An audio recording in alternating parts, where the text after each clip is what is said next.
in maanta video waxaan kusoo qaadan doonaa jaranjarada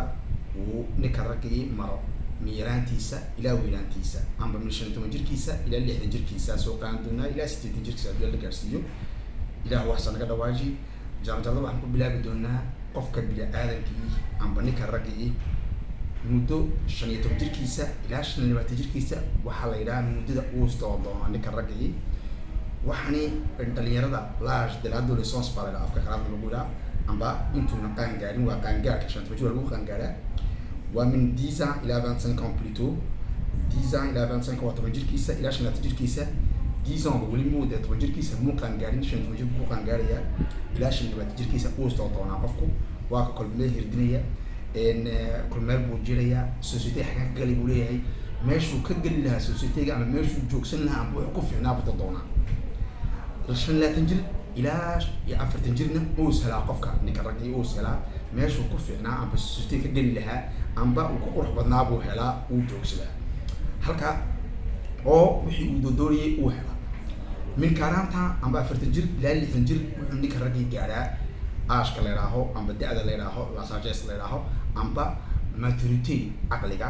amba in xilkasnimo oo wax loogu yimaado oo wax lagu weydiiyo oo la tashado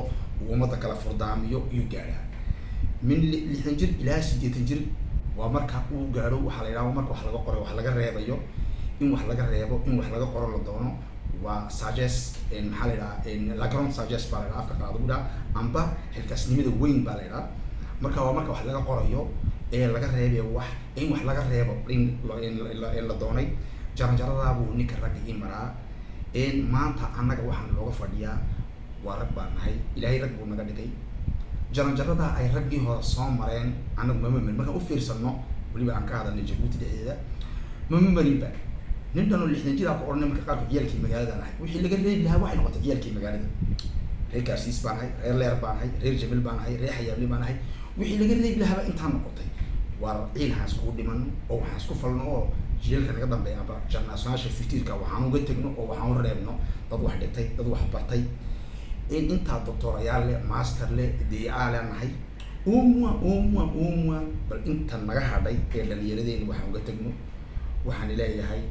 ciilahaas ku dhiman waxaan isku falno taaba laga bixi والسلام الله ورحمة الله وبركاته وبرد والسلام عيدنا وحنا نقول هاي عيد مبارك وعيد الكبير ويان سنة كسنة كيس لا باش وقانو كرسي وده كني يعني نوجد ميو سلام الله عليكم ورحمة الله وبركاته وبرد والسلام وبركاته